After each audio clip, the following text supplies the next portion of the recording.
Tenemos los polinomios de Chebyshev, que son polinomios para cada grado n mayor o igual que 1, tal que el coseno de nx es ese polinomio por coseno x. Entonces, pues es una definición, es también un teorema, no muy complicado de ver que tal polinomio existe. Y por ejemplo, pues claramente T1 es el polinomio x, T1 de x es x. Y para calcular T2, pues escribimos cos 2x como el cuadrado de cos x menos el cuadrado de sen x, como lo conocemos de la fórmula de adición del coseno, y el seno cuadrado pues es 1 menos el coseno al cuadrado, y eso me da que es 2 veces cos cuadrado x menos 1, entonces tengo que T2 es el polinomio 2 veces x cuadrado menos 1. Y así se puede seguir. Hay una fórmula de recurrencia para dar, pues para calcular todos esos Tn, por ejemplo T3 de x, no lo voy a calcular, pero con esos dos trucos se prueba sencillamente que es 4 veces x cubo menos 3x. Sigue, etc. Lo que es interesante es cómo se ven esos polinomios. Los voy a dibujar. Entonces tenemos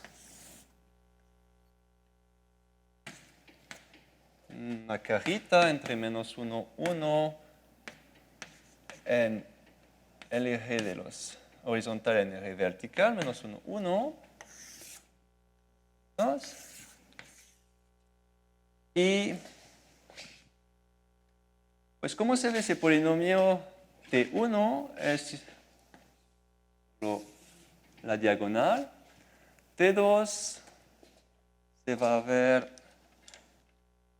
como una parábola que tiene el valor menos 1 en 0 y 1 en menos 1, entonces algo así.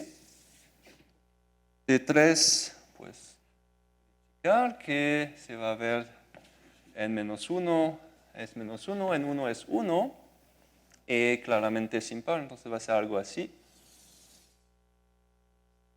Una igualdad a menos 1, 1. Ok, entonces entre menos 1 y 1, siempre ese polinomio va a ser entre menos 1 y 1, simplemente porque cuando tengo aquí x, bueno, cos x entre menos 1 y 1, pues aquí mi polinomio es igual a un coseno de algo, entonces es entre menos 1 y 1, y de hecho pues hay n oscilaciones o hay n veces n raíces de mi polinomio, entonces solamente de grado n, y son todas mis raíces son entre menos 1 y 1. Y pues, es algo que se puede generalizar, pero eso no viene en los trabajos de Chebyshev, o al menos el primero, y en su trabajo de 1853, entonces tenía 32 años, hizo su doctorado y su tesis se llama Teoría de los mecanismos conocidos bajo el nombre de paralelogramos. Entonces, esos paralelogramos son lo que hay en la estampilla, que se llaman ahorita mecanismos de Chebyshev. Y lo que le interesaba estaba, pues, transformar un movimiento circular en un movimiento horizontal. Entonces estaba para los trenes, en donde tienes un generador que hace un movimiento circular y necesitas llevar palitas que tienen un movimiento horizontal.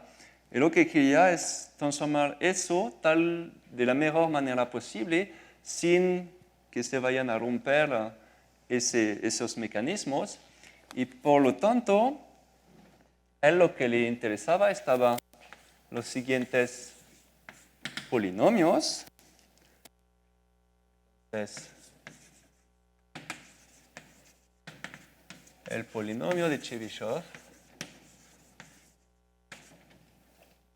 voy a llamar Tn tilde de grado n, es el polinomio unitario tal como, ¿cómo lo quiero decir? Y que se aleja menos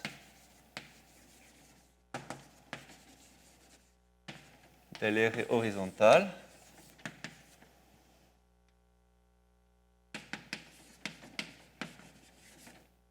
en el intervalo menos 1, 1. Ok, entonces quiere el polinomio que sea el más cerca posible de mi eje horizontal en ese intervalo menos 1, 1. Como sabemos que los polinomios son constantes, pues vayan al infinito. No tiene sentido de preguntar sobre todo el eje real, pero al menos entre menos 1 y 1 nos da una buena pregunta de saber si existe tal polinomio. Y aquí puso el polinomio, entonces vamos a probar que es único. Pero aquí tenemos un pequeño problema, es que esta definición de polinomio de Chebyshev claramente no es la misma que esta, porque aquí nuestros ejemplos ya por T2 no son unitarios. Y lo que vamos a mostrar es un resultado es bastante lindo y fuerte, es que ese polinomio de Chebyshev aquí existe y esencialmente es este, es el primero.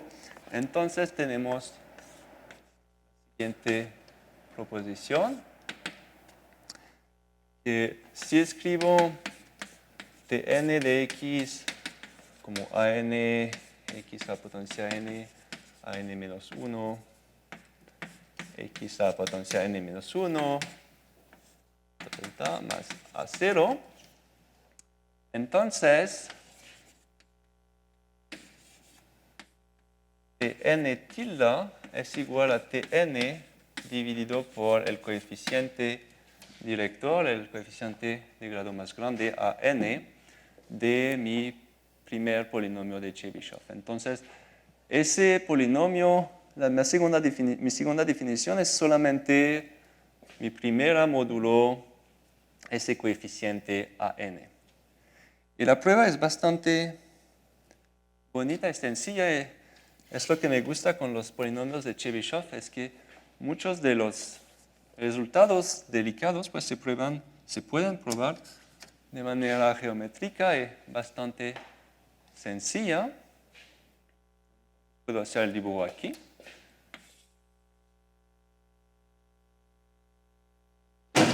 Sí. Aquí tengo menos 1, 1 otra vez. Y pues voy a dibujar ese polinomio Tn sobre An. Entonces aquí tengo An menos An. Tengo mi cajita otra vez. Y pues con esa definición les he platicado que un polinomio pues va a hacer oscilaciones entre la valor maximal an y menos an. Antes estaba menos 1 y 1, ahorita pues lo escalamos, entonces tenemos algo así. Necesito que sea par, entonces va a ser, por ejemplo, así. Eso sería T6 sobre A6. Ok, es el polinomio que es igual al coseno de 6. Bueno, que que es dado por esa fórmula. Y pues entre menos 1 y 1 vamos a buscar un polinomio que hace mejor. Entonces mi otro polinomio de Chebyshev con el tilde pues está dentro. No sé cómo está, pero tenemos T6 tilde aquí. Y lo que podemos ver es que entre cada valor maximal y minimal de mi polinomio T6 sobre A6, pues necesariamente mi polinomio optimal, que es el más cerca del eje horizontal, debe cruzar ese polinomio porque está en esa cajita entre AN menos AN. Entonces aquí tengo un punto de intersección, aquí tengo un otro, entre el máximo y el mínimo aquí tengo un otro punto de intersección.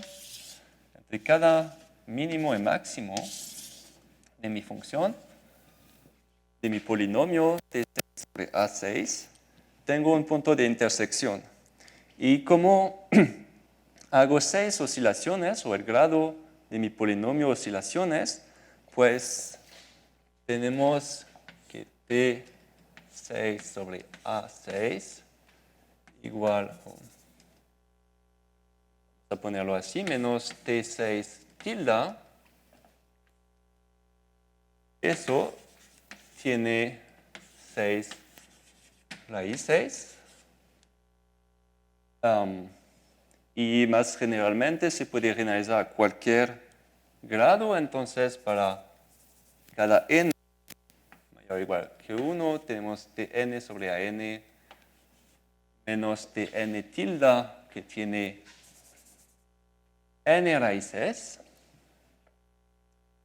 Y esos dos polinomios son de grado n tilde y los dos son unitarios. Entonces, ese polinomio es un polinomio, de hecho tiene al menos n raíces. Puede ser que tengo dos puntos de intersección, pero tengo al menos un punto de intersección entre cada mínimo extremo de mi T6 sobre A6. Entonces tengo al menos n raíces. Ese polinomio, como es diferencial de dos polinomios de grado n unitarios, es de grado al más n-1. Es un polinomio de grado al más n-1. Y cuando tengo un polinomio de grado n-1 con al menos n raíces, me dice que eso es el polinomio idénticamente 0.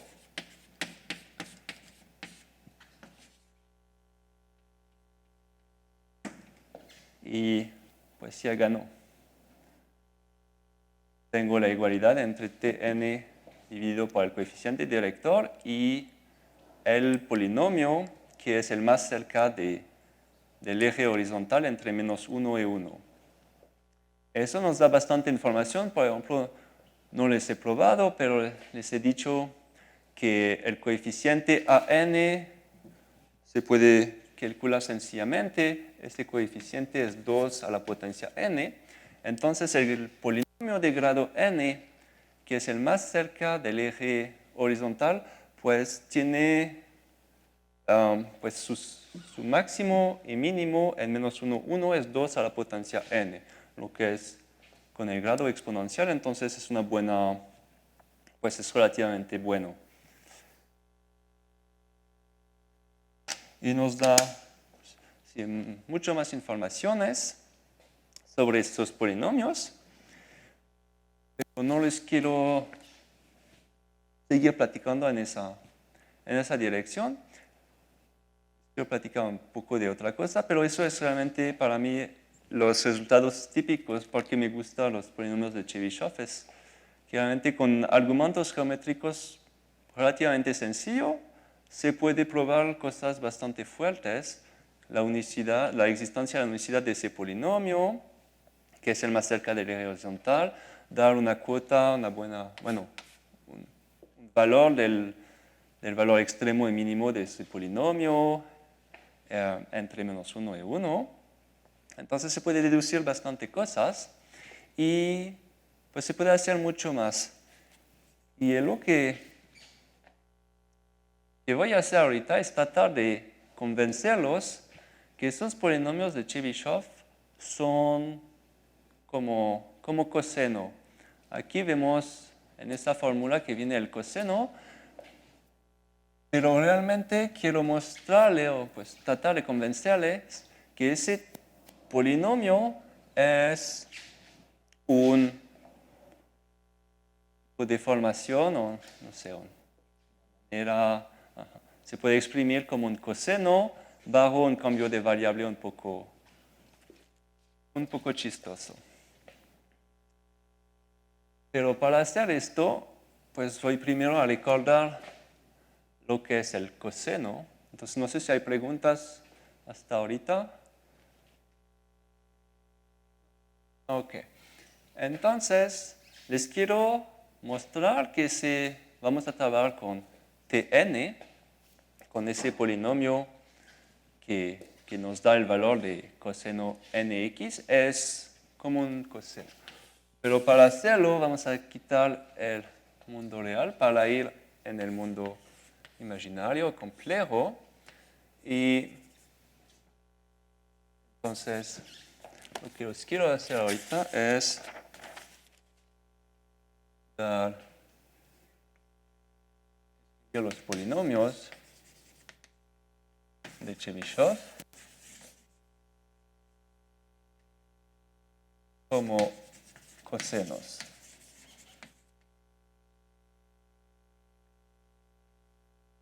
Para hacerlo vamos a utilizar la variable compleja, entonces les recuerdo lo que es el coseno complejo.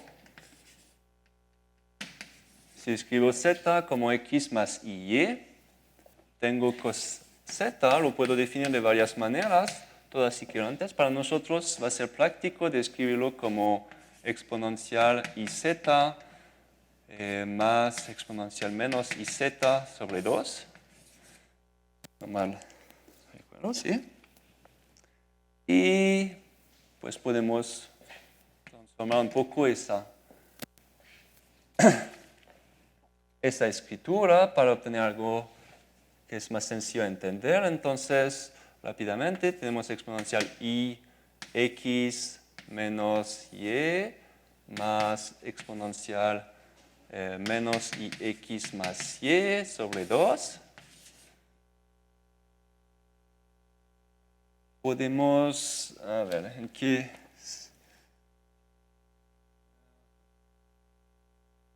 A ver, sí. Podemos utilizar las propiedades del exponencial, que exponencial de una suma es el producto de las exponenciales y que el exponencial ix es simplemente pues, el valor, bueno, lo que sabemos que es cos x más i sen y más i x por exponencial menos y. Y aquí tengo más el mismo, entonces cos x menos i sen x exponencial y sobre 2. Falta el número 2, ¿no? No, sí, está bien. Ok. Entonces puedo factorizar mis cos x. Entonces tengo cos x de exponencial menos y por exponencial y más exponencial y sobre 2. Y eso es mi coseno hiperbólico. Aquí tengo cos x senos hiperbólico de y. Después puedo factorizar la parte imaginaria. Entonces tengo mi sen x y después tengo exponencial menos y menos exponencial y sobre 2. Eso me tiene que dar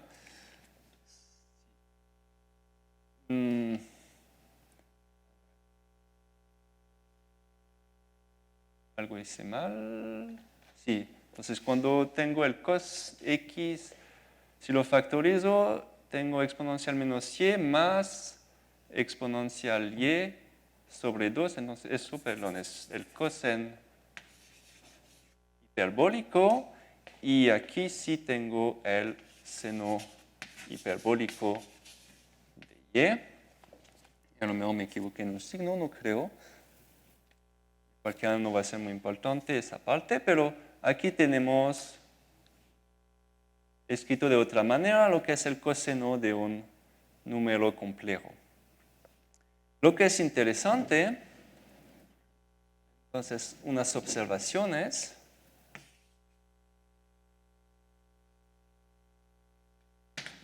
Es que si x es un múltiplo de pi, entonces cos z es real.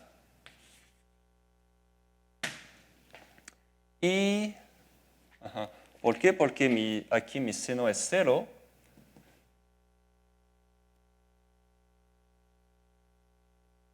Entonces esa parte es 0 y me queda pues cos pi 1, entonces me queda el coseno hiperbólico, es real y igual a cos hiperbólico de y más menos. Eso es la primera observación. La segunda es que si y igual a 0, mi seno hiperbólico aquí es 0, entonces también mi coseno es real y aquí coseno hiperbólico de 0 es 1, entonces si y igual a 0, cos z es simplemente cos x, el coseno usual. No hay nada, es realmente una buena definición porque extiende la definición usual del coseno a todo el plano hiperbólico. Ok, lo que pasa entonces es algo así.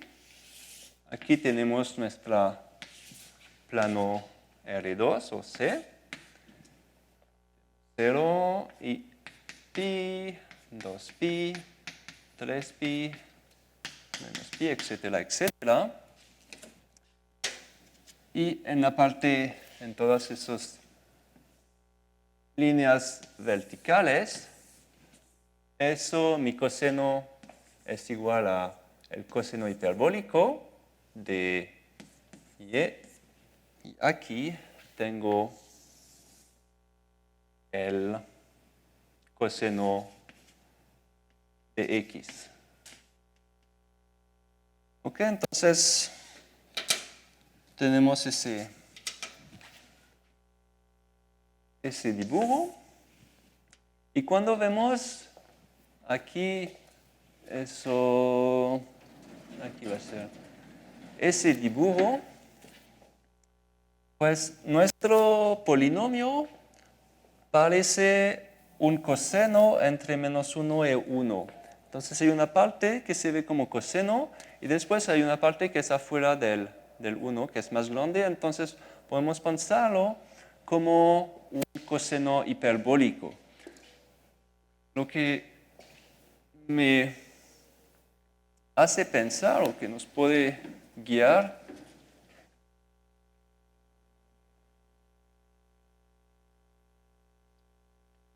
y lo que queremos es, pues aquí tenemos nuestro eje horizontal.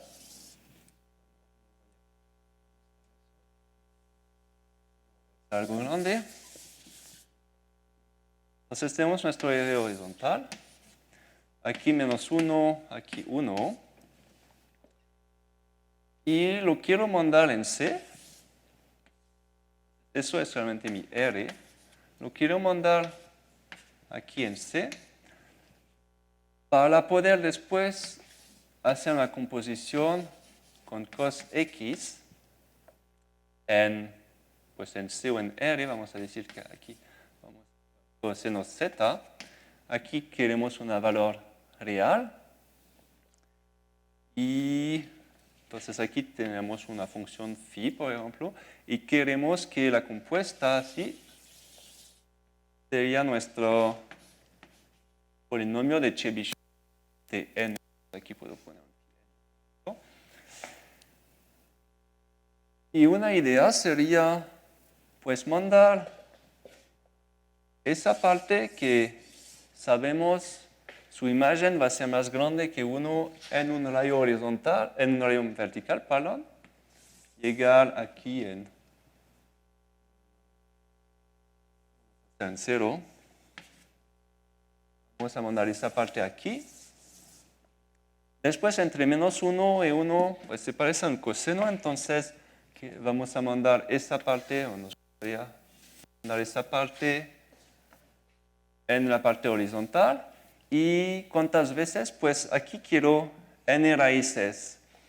Entonces quiero que en esa parte en donde pues el coseno es el coseno igual, tengo n veces pi, 2 pi, etcétera, etcétera, hasta n pi, porque mis ceros van a ser en pi sobre 2, en los múltiplos de pi sobre 2 aquí.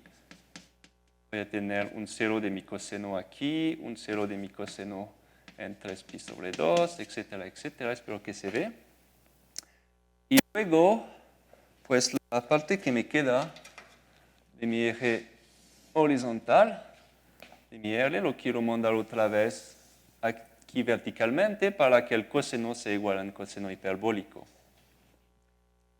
Y pues tengo esperanza que hay una función, tal vez que la compuesta con el coseno me da ese polinomio. Al menos, pues, se puede imaginar que hay tal funciones. No es claro porque, por ejemplo, si hago simplemente ese eje horizontal rojo, si hago una rotación, y igual con el azul, pues nada me garantía que se pega bien y que la compuesta va a ser un polinomio. Puede ser a priori cualquier función y en realidad es cualquier función. Por ejemplo, si lo hacemos así con rotaciones, no nos va a dar nada.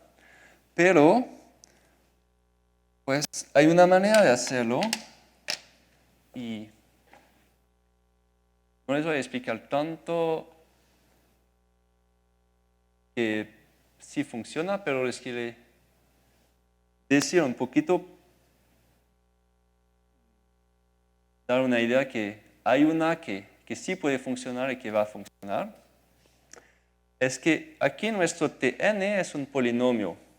En particular, no solo es definido sobre R, pero es definido sobre todo número complejo. Entonces, nos gustaría tener algo que, pues, sí se extiende en tal que ese cambio de variable entre esos tres pedazos aquí sea de cierta manera holomorfo. Porque esa función es una función holomorfa, eso es un polinomio, entonces para que la compuesta aquí sería también holomorfo o un polinomio, bueno, al menos holomorfo, nos gustaría que esa parte sea holomorfa. Y no se puede realmente hacer en todo el plano, pero al menos si consideramos solamente el semiplano aquí, pues su imagen va a quedar aquí. Hay una manera de mandar ese semiplano aquí en esa banda vertical de manera holomorfa, y eso es un teorema muy interesante y muy difícil de Riemann. Entonces, teorema de uniformización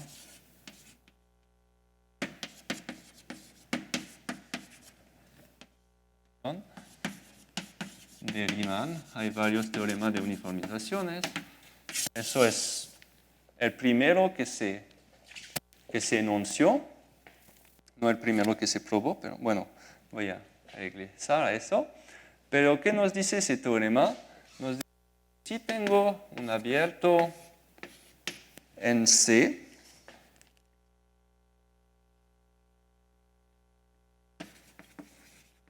entonces tiene unas cosas técnicas, para los que no entienden no es muy importante, pero es un abierto que es conexo, entonces que es de un pedazo, no quiero unos abiertos aquí, para allá, para aquí, solo un abierto, un pedazo, simplemente conexo.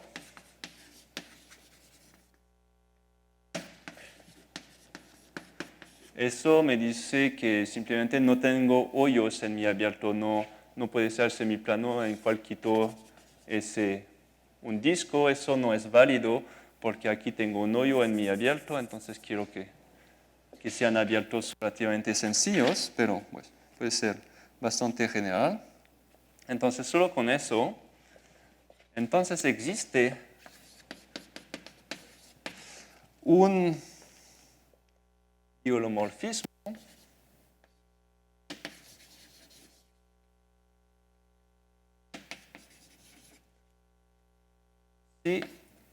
que va de... no lo introducí, entonces que va de...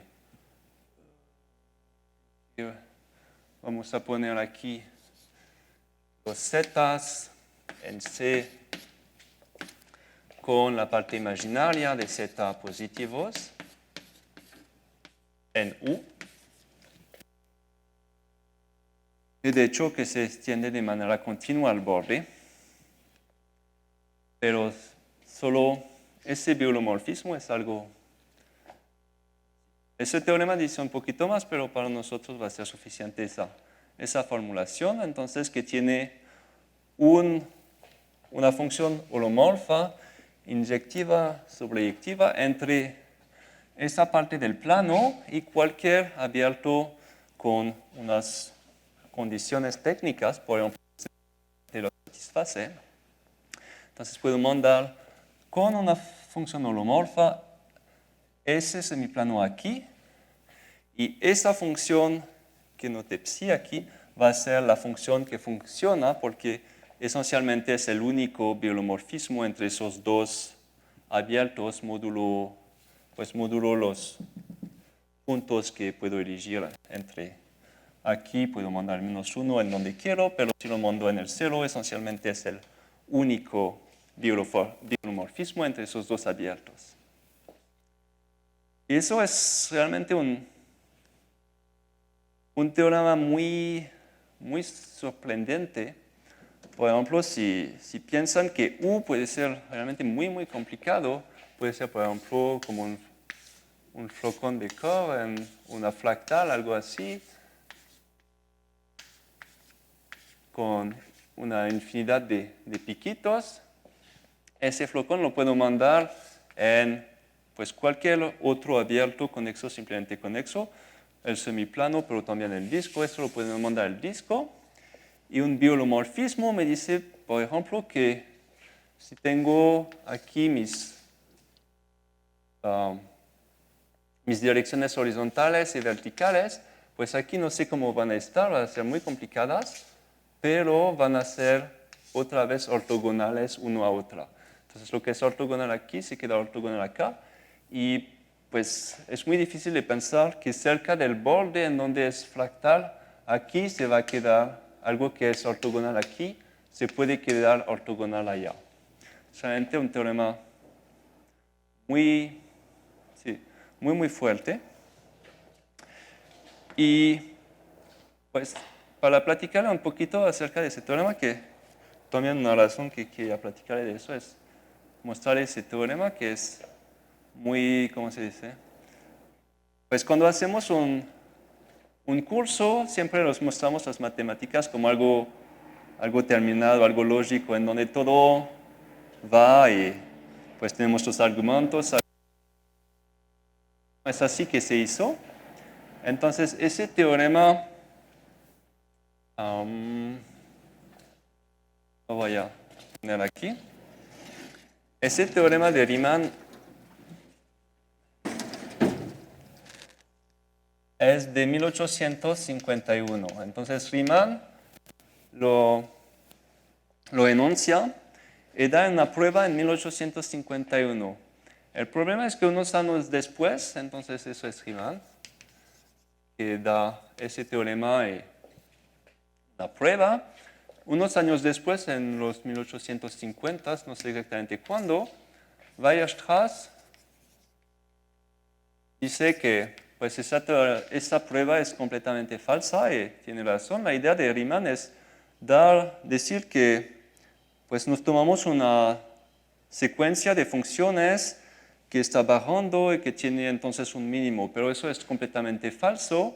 Y lo que dice Weierstrass es que, por ejemplo, si entre 0 y 1 considero las funciones que valen 0 en 0, 1 en 1 y que tal que su integral es minimal, pues podemos tomar todas las potencias de x y la límite va a ser la constante 0 entre 0 y 1 abierto y 1 en 1. Entonces no es continuo y así que pues, el límite no es una función como las queremos, no es continuo.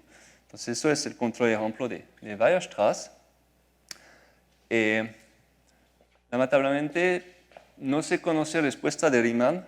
No sé si ya estaba muerto cuando recibió la letra o si estaba ya en Italia. Al menos estaba ya en Italia y murió joven, entonces pues no se conoce la respuesta. Y pues fue un problema porque eso es un teorema que es muy importante. Y pues sus alumnos, entonces en los años 1860, 60-70, trataron de probar ese teorema otra vez, pero de diferente manera. Entonces el trabajo de Schwarz y Christopher. Entonces ellos independientemente muestran que ese teorema de Riemann al menos está cierto para los polígonos. Si me tomo un polígono algo sencillo, no tan complicado que eso, pues sí está cierto y lo muestran dan una fórmula, un tipo fórmula, y Schwarz puede extenderlo a todos los abiertos que se más o menos conocían en esa época. Entonces Riemann lo enunció o implícitamente no lo dijo, pero estaba con abiertos que tienen un borde relativamente bueno, suave o suave por pedazos. Y Schwarz puede probarlos en los 60 o a lo mejor inicio de 70, terminó eso, pero de otra manera.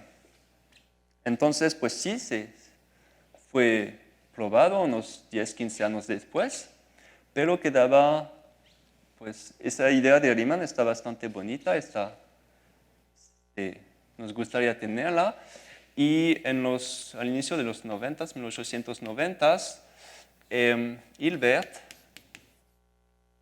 lo que hizo es introducir los espacios de Hilbert, los espacios con un producto escalar y completo, justamente para probar para hacer que esa prueba de Riemann que estaba falso, pues mostrar que sí funciona, que ese contraejemplo de Weierstrass no ocurre en las funciones que considera Riemann, porque Riemann trabajaba en un espacio hilbertiano, entonces tenía suerte. Sí, su prueba funcionó y pues Hilbert introdujo los espacios hilbertianos exactamente por eso. Y fue hasta 1901, creo, o 900, no recuerdo si es 1900 o 1901, que tenemos 1900, la primera prueba realmente general que pues no hace ahorita, no es solamente con borde liso por pedazo, pero realmente algo fractal como ese flocón de Kerr, fue probado 50 años después por los Good. Entonces hubo 50 años para realmente probar ese teorema y ahorita si un día doy un curso que tiene ese teorema para probarlo, pues la prueba que damos es de 1913 de Cara Teodori.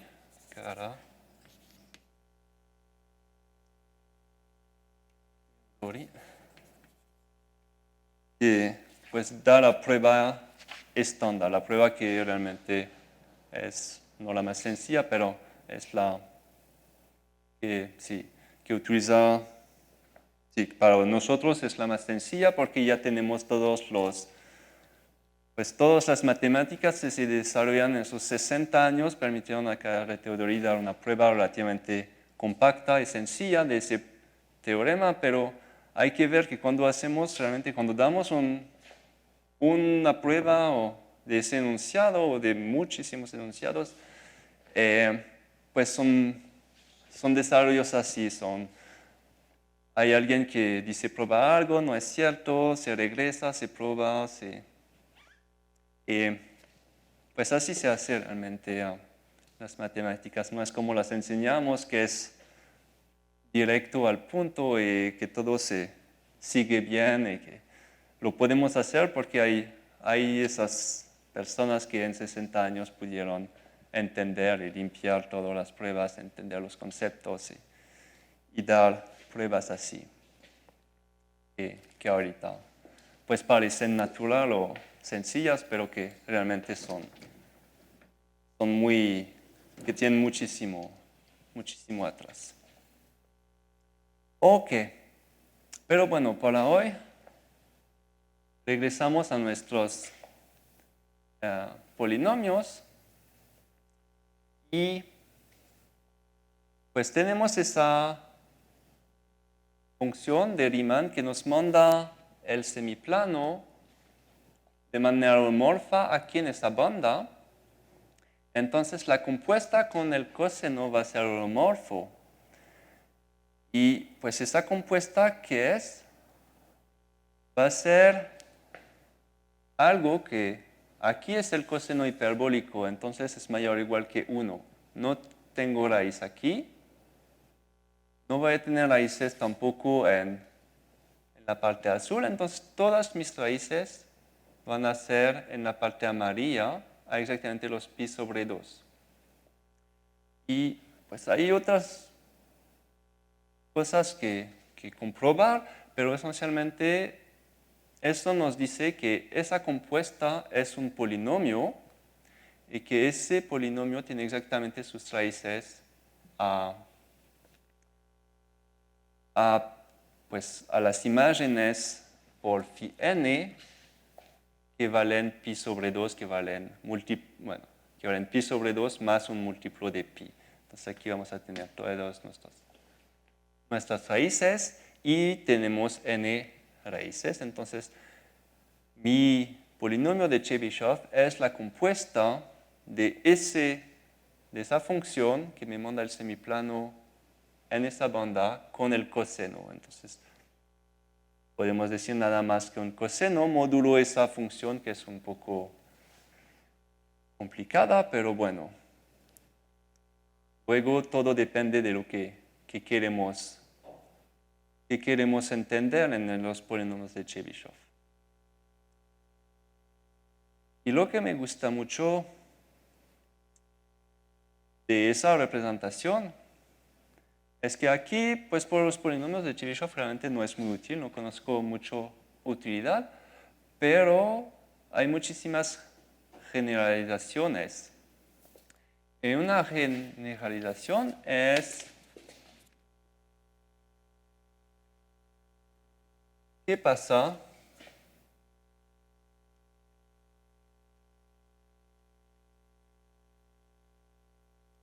si queremos extender los polinomios de Chebyshev,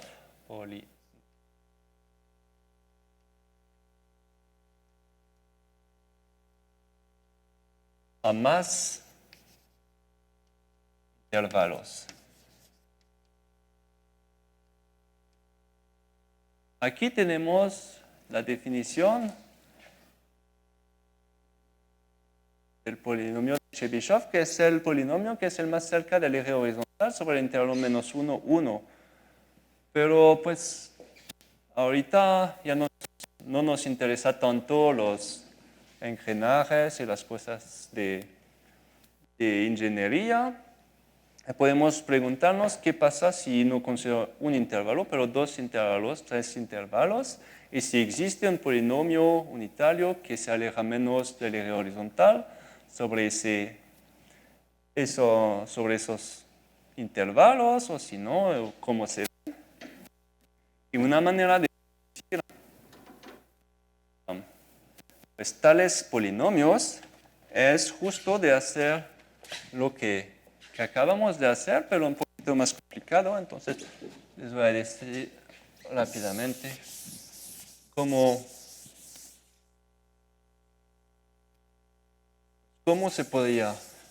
se ve la respuesta sin decir demasiados, porque ya se puede complicado, pero, pues por ejemplo, si tengo R, otra vez, y tengo dos intervalos, aquí tengo intervalo A1, B1, y aquí tengo A2, B2. Y quiero saber si hay un polinomio que se aleja al menos del eje horizontal sobre la unión de esos dos intervalos. Lo que pasa entre ese B1 y A2, y antes después no me interesa, pero aquí quiero que sea el más cerca posible. Y una idea sería de construir los mismos pues, polinomios que haya de la misma manera, pero ahorita con una función un poquito más complicada. Entonces, ¿cómo se vería? Si quiero construirlo, pues voy a buscar un i que me manda colores.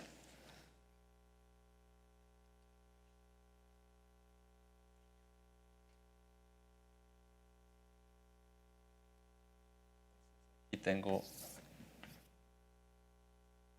otra vez mi 0, aquí tengo pi, 2pi, 3pi, etc. Vamos a decir npi. Y la parte verde, entonces la quiero otra vez, no me interesa mucho, entonces la quiero con un coseno hiperbólico. Y después esta parte quiero que sea un coseno, entonces la voy a mandar aquí, en el eje horizontal, como antes. Y cuando llego a la imagen de B1, quiero que aquí sea, por ejemplo, phi de B1. Y ahorita esa parte, pues la mando en un eje vertical, perdón, hasta algún punto. Y aquí es coseno hiperbólico y después, luego voy a tener que regresar por la misma parte. Entonces, y puedo seguir, mandar ese intervalo acá hasta nx, por ejemplo, y en la parte final, pues, de manera vertical. El teorema de Riemann me dice que hay una función biolomorfa que manda esa parte, ese semiplano, en ese semiplano, de manera biolomorfa. Puedo considerar aquí el coseno z, R o esta C. Y eso, pues la compuesta me puede dar un polinomio. Ese polinomio, ¿cómo se va a ver? Y se va a ver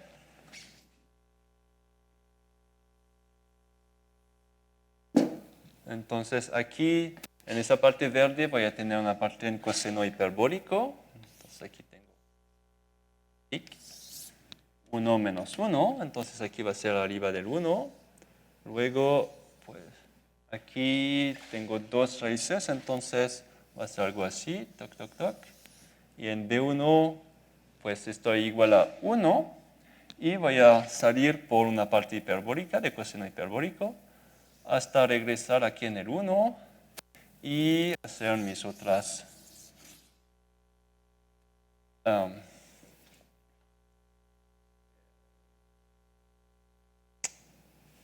tener mis otras variaciones aquí entre A2 y B2 y después salgo en la parte blanca es otra vez coseno hiperbólico. Lo que pasa aquí es que hago un poco de trampa. Siempre existe esa función phi que manda, pues que es biolomorfa. Pero lo que no puedo siempre controlar es, les he dicho, cuando elijo mi A1, lo puedo mandar donde quiero en el 0. Entonces, eso va a ser phi de A1. Pero lo que pasa es que no les puedo garantizar que phi de B1, entonces el extremo derecha de mi intervalo, de mi primer intervalo, va a llegar exactamente en un múltiplo de pi. Eso es una condición bastante fuerte sobre, pues, depende también de A2, B2, pero no siempre se puede garantizar que con ese B1, A1, B1, A2, B2, voy a poder mandarles tal que la parte, pues que la imagen de mi B1 es exactamente un múltiplo de pi. Y pues de hecho esos intervalos tal que pasa, pues sí tienen esos bonitos generalizaciones de los polinomios de Chebyshev, que son pues así entre 1 y menos 1 en esos intervalos, y si no, que tienen la parte hiperbólica, pero no son todos los intervalos que son así, hay unos intervalos que no funcionan tan bien. Y el que caracterizó los intervalos en que pasa bien es Abel, mucho antes que Chebyshev, en 1826. Yo, bueno, estaba estudiando otras cosas y dio una caracterización de esos intervalos tal que puedo tener esos polinomios de Chebyshev que realmente me dan, pues que se mandan de esa buena manera, tal que las imágenes por esa función de Riemann, las imágenes de mis puntos extremales son exactamente a múltiplos de pi, y por cual tengo un polinomio de Chebyshev definido luego con el coseno. Eso ya es interesante porque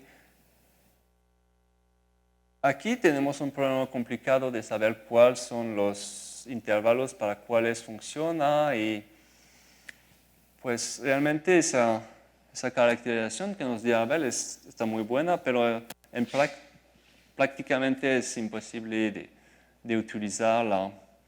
Si tenemos pues 2 intervalos todavía se hace bien, pero si tenemos 6 intervalos ya no tenemos ninguna idea de cómo resolver prácticamente esa condición que nos da Riemann. Saber si esos 6 intervalos satisfacen esa condición es prácticamente imposible.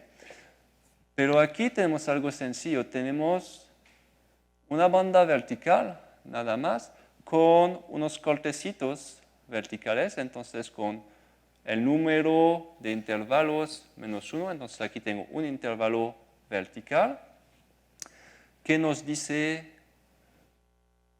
pues que nos da bastante informaciones. Por ejemplo, aquí el número de veces que tengo pi antes de ese corte nos dice cuántas raíces tengo en ese primer intervalo, y el número de veces que tengo de pi a la derecha de ese corte me dice cuántas raíces tiene ese polinomio en el segundo intervalo. Y entonces tenemos ¿cómo se dice? Ese número que es discreto. Entonces, para cualquier número de raíces puedo encontrar polinomios de Chebyshev así, de esa forma. Por ejemplo, si tengo aquí solamente uno, va a ser pues solamente una raíz, va a ser como x. Y puedo tener para cualquier partición de mi grado en 2 números, tengo intervalos que tienen ese número, pues, tienes polinomios que tienen ese número de raíces en el primer intervalo y el número correspondiente en el segundo intervalo. Y lo que cambia, que me hace variar mis intervalos, no sé cómo, pero me lo hace variar, es solamente la altura de ese corte vertical. Entonces, ese corte vertical me da un parámetro ahorita no discreto, pero continuo, que me permite parametrizar todos mis polinomios de Chebyshev sobre más de un intervalo. Entonces, ahorita tengo un espacio de polinomios. No sé exactamente cómo varían, pero aquí tengo una manera de entenderlos todos solamente viendo ese dibujo. Es algo que, pues sí, todavía no. Hay cosas que hacer, no se entiende muy bien cómo depende los polinomios de la altura de ese corte, de cómo están espaciados cuando hay más intervalos, etcétera, etcétera. Entonces, hay todavía por allá muchas cosas que hacer y es algo interesante de empezar de polinomios para terminar con pues, geometría de cosas relativamente simples, que son bandas infinitas, verticales, con unos cortes y solo jugamos con parámetros discretos y con alturas de cortes. Eso nos da mucha información sobre esos polinomios. Bueno, nos da, dependiendo de lo que queremos, eso puede ser muy práctico estudiar esos tipos de objetos geométricos. Ok, es todo lo que quería platicar por ahorita. Muchas gracias.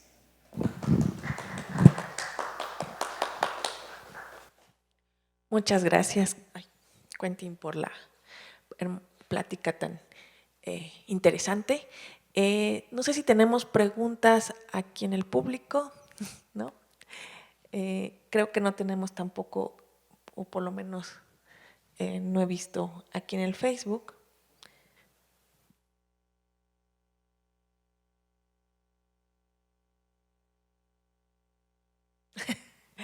Sí, tenemos el comentario de que decían, profe, aplique Fourier Víctor Huamán.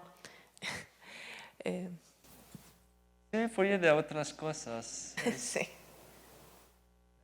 Es más complicado, más sencillo, depende de lo que queremos hacer, pero sí, lo que es interesante es que esos polinomios, por ejemplo, se pueden generalizar,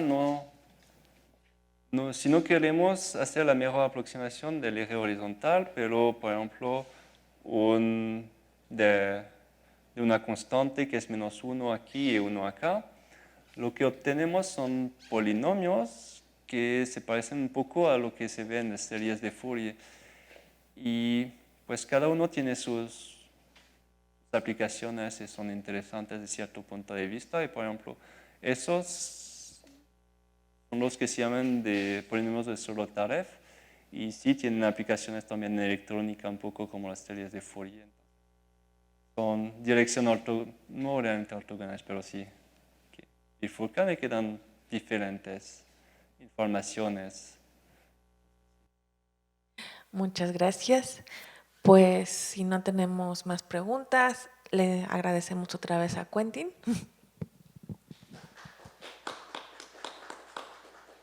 Les agradecemos al público presente y a los que nos siguen en Facebook por estar aquí y los invitamos a la siguiente charla que será la próxima semana, donde tenemos de invitada a Corina Sainz de la Facultad de Ciencias con la charla Una relación entre gráficas, álgebras y categorías. Así que nos vemos la próxima semana y gracias otra vez. Gracias, Quentin.